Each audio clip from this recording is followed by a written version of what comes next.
Welcome back to Meet the Artist with Richard Janik. And once again, a great motivator for people out there to say, get together and collaborate with other people, because you would never know that would have happened if it wouldn't have been for that performance. That is for sure. And I suppose, you know, we talked earlier about, you know, I suppose the monaural way of doing all the parts yourself on a recording.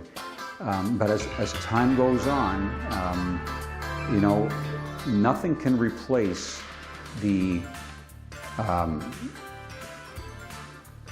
musical camaraderie that is possible when you are playing with other musicians, as well as the spontaneity that can happen, and being able to hear small things or treatments of playing a certain part that you think maybe should have been played one way, but surprisingly is played a different way.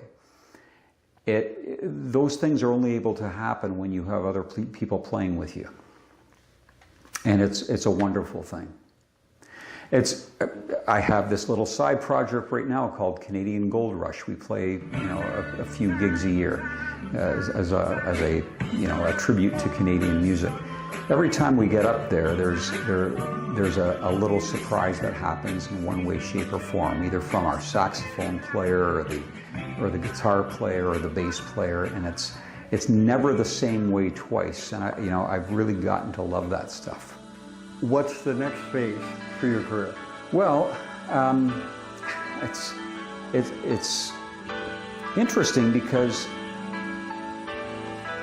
I wasn't sure exactly how long this music stuff would go on, and how, you know, what kind of underground river, how long this kind of underground river of music underneath the other aspects of life, you know, how it would keep on going. Because, you know, I was in the manufacturing business for the last, you know, 25, going on 30 years now, well, 25 years in an actual business.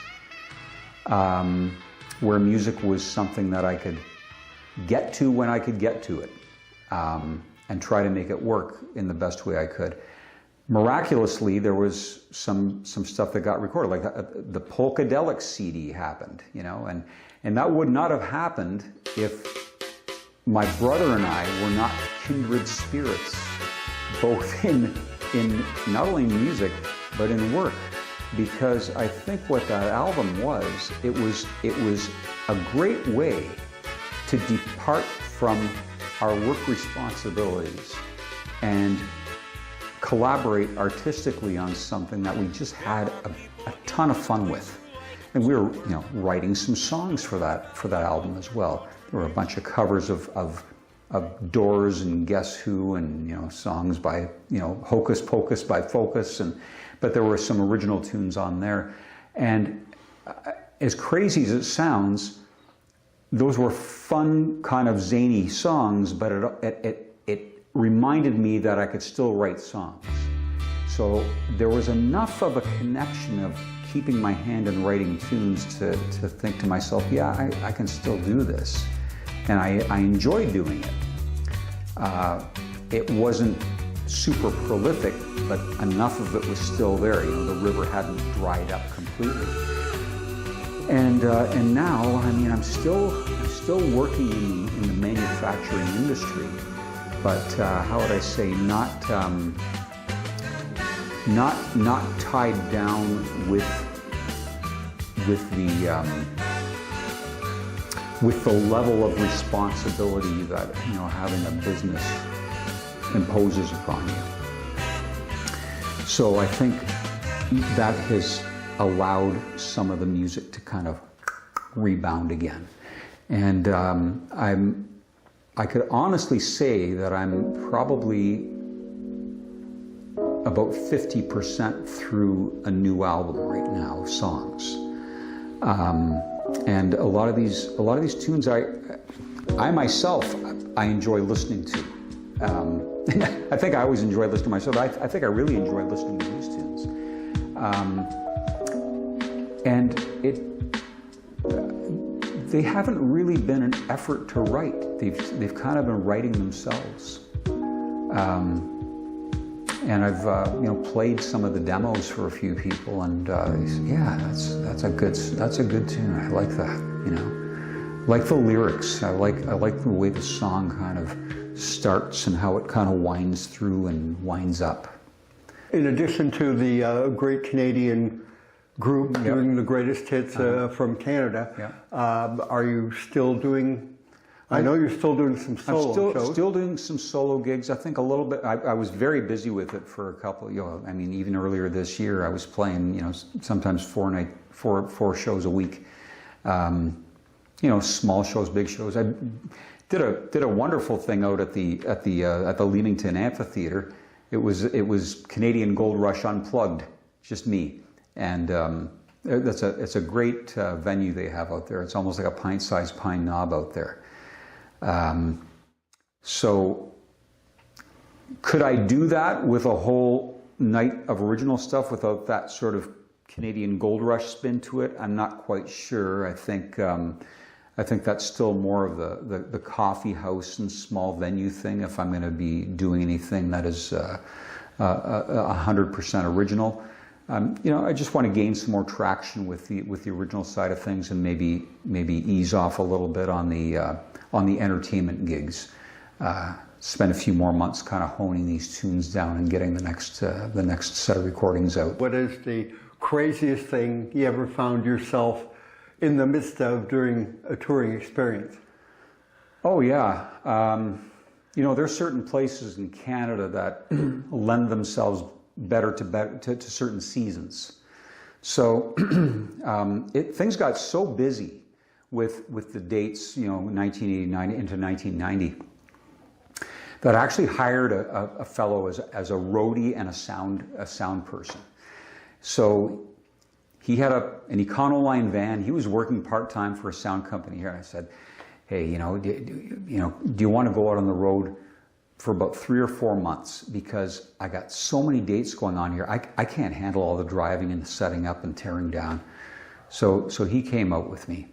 So the first trip we made, I said, okay, I'm busy down here. I have to fly to PEI, Prince Edward Island.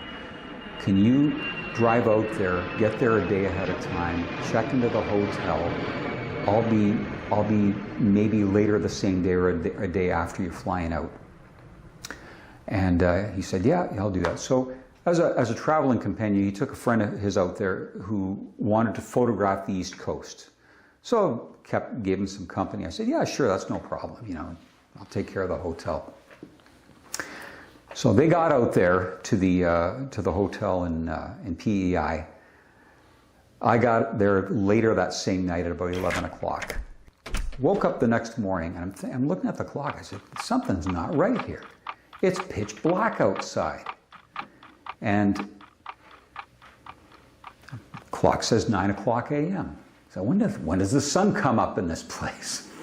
So I pulled the curtain back, and it wasn't darkness, it was snow up above the patio doors of the hotel. That much snow had actually fallen. It shut down the whole island. So the gigs on PEI were canceled. This was before the bridge was built, so it was only fly-in.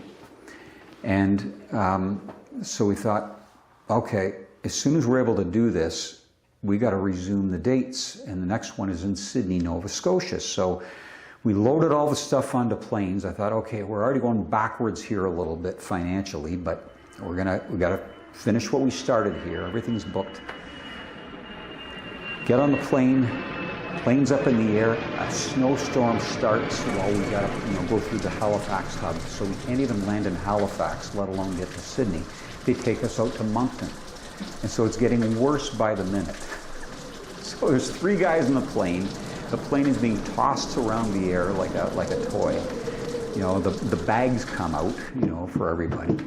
And we got all the stuff off the plane, and we just sort of set up camp in Moncton, New Brunswick, and watched as all the dates on the calendar were going by. And the gigs, I think the first 2 weeks of gigs on that whole swing did not get played, just because of the weather out there in January. The first concert you went to? Well, as luck would have it, it was the Guess Who. I was so into their music in 1972, and the rest of my family knew it very, very well. And my sister was going to I think she was in her third year of Western, and she called one day from London and said, "Richard, you won't believe it, the Guess Who is coming to London." I said, "Wow, they're coming to, like, where you live, they're coming to London. Wow, that is so cool." And she said, "Wow, do you think you'd like to go?" And I said, "What?" I didn't know how to respond to that because I didn't think it was possible. Needless to say, it was electrifying. It was, you know, to watch those guys up there, you know, Kurt Winter and Burton Cummings going at it, you know, at 24, 25 years old. Running back to Saskatoon, it was on the radio at that time. I remember hearing it on the car radio as we were driving to the concert, and I was trying to make sense of the fact that what I was hearing on the radio was what was going to be at this hockey arena. And, you know, when you're 11 years old, that's pretty big stuff. How many times did you see the Guess Who? 3 times. So the first 2 times were with that lineup of, you know, Cummings and Winter and McDougall and Bill Wallace and Gary Peterson. The second of which was at the St. Clair College Amphitheater. And the time after that, the final time, was after Dominic Troiano had joined the band, and they had played St. Clair again in August of '74. Are the Guess Who your favorite live concert? I would say so. I mean, you know, as time has gone on, and you know, you see and hear more artists in different ways. So many of those concerts have been great. I would say that is such a special time because we're at such a musically formative time. And when you're that young, things are so much larger than life. But there have been some great concerts I've seen along the way. Supertramp in London in 1979 was truly incredible. Any time that we've seen James Taylor, always incredible. And most recently, you know, a couple days ago, Rod Stewart for the 4th time is just, you know, never fails. It's just always a great concert. What would you say is something that over the years you've learned that you think would be very powerful for the young people watching this interview today, that you can pass on or maybe help them learn or point them in the right direction about the entertainment business? I believe in the, I suppose for lack of better expression, in the reality of music.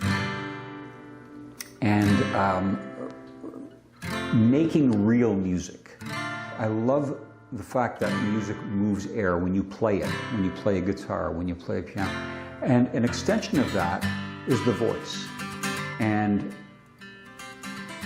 if you're a little bit out of tune when you sing, I don't have any issue with that. If you're sincere when you sing, I definitely don't have any issue with that. So I'm always into the sincerity of the performance. If things are like really in tune and really on time, that's great. But just be real about who you are and what you're doing. And you can never go wrong with that. Trying to not pursue music in a way that you're fabricating it for a certain market, because it's already been done.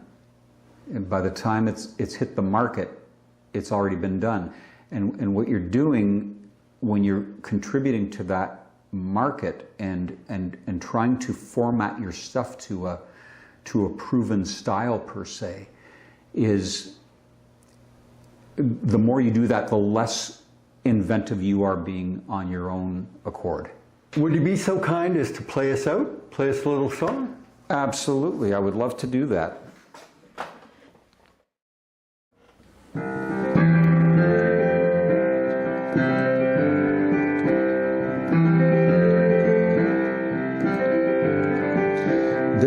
light at the end of the tunnel. There's a light at the dawn of each day.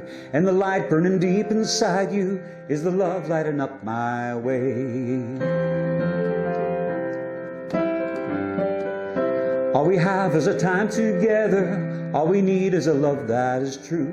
You're the one who I do believe in, and you know I believe in you. You make me feel